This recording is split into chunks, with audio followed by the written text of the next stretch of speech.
Britain's population is set to become the largest in Europe by the end of this century. But how could an island nation with slowing birth rates and aging citizens outgrow Germany and France?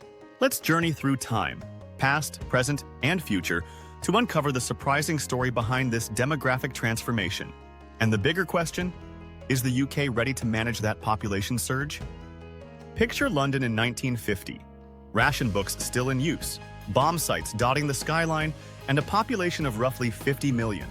Families were large, children played cricket in every street, and hopes of a brighter future were high. The post-war baby boom swelled classrooms and fueled an economy eager for workers. By the late 1960s, the UK opened its doors to workers from the Caribbean, South Asia, and Africa to rebuild its industries. This era planted the seeds of the multicultural Britain we know today. By 2000, the population reached about 59 million, marking a half-century of moderate but consistent growth. As times changed, education and career opportunities for women expanded, couples delayed or even skipped having children. The total fertility rate, TFR, once near 3 children per woman in the 1960s, dropped to around 1.5–1.7 today, well below the 2.1 needed for a stable population. In 1971, it was common to have 3 siblings. Now, many families stop at 1 or 2 children, or none at all. Now, the UK stands at about 68 million people. Fertility is low and life expectancy is high. That means the natural increase, births minus deaths, is nearly flat.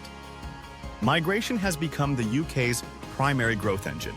Workers, students, and families arrive from the EU, the Commonwealth, Asia, Africa, and the Middle East, offsetting fewer births and an aging population. Without newcomers, the population would soon plateau, then shrink. Young migrants inject energy into the labor force, keep industries running, and sustain public services like the NHS. Skilled workers fill NHS hospitals, tech hubs, and construction sites. Imagine a young software engineer from Nigeria, a medical student from India, and a refugee family from Syria.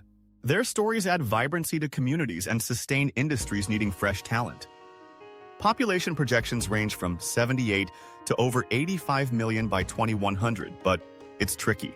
Global crises, economic swings, or new migration laws can shift numbers overnight, as we saw with Brexit and the COVID-19 pandemic. With fertility low and mortality slowly rising as the population ages, the UK will face a higher proportion of elderly citizens. By 2100, nearly a quarter to a third of Britons could be over 65.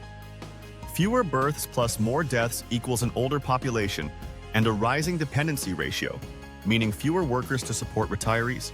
Hospitals, care homes, and pension systems will strain as fewer workers support more retirees, raising the dependency ratio. Think of a single nurse today supporting 4 elderly patients. By 2100, it might be 6. But migrants, often in their 20s and 30s, bring youthful energy and tax contributions. They keep trains running, hospitals staffed, and startups thriving.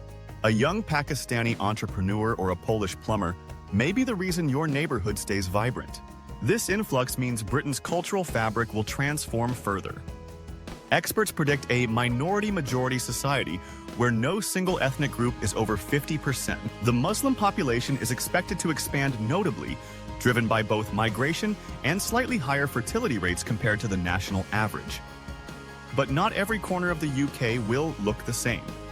England, especially London and the southeast, will draw the most migrants. Scotland, with its declining birth rate, may rely on immigration to keep schools open and rural towns alive. Northern Ireland may stay younger for longer due to different fertility patterns. A small Scottish village may welcome newcomers to keep its school from closing, an echo of what's already happening in parts of the Highlands today. With more people come tough questions. Where will they live? How will infrastructure cope? Will healthcare and education systems keep pace? And how can the UK maintain social harmony while ensuring opportunity for everyone? London's housing crunch, NHS staff shortages, and transport congestion show what happens when planning lags behind growth. So finally, migration is projected to be the sole source of the UK's population growth by 2100. For Britain to thrive, the government must craft smart, balanced policies to manage immigration, housing, and social services. The choices made today about who can come, how they're welcomed, and how communities adapt will define the Britain of tomorrow, a dynamic, diverse nation that could lead Europe not just in numbers but in innovation and resilience. Where do you see the Great Britain in 2100? Share your thoughts.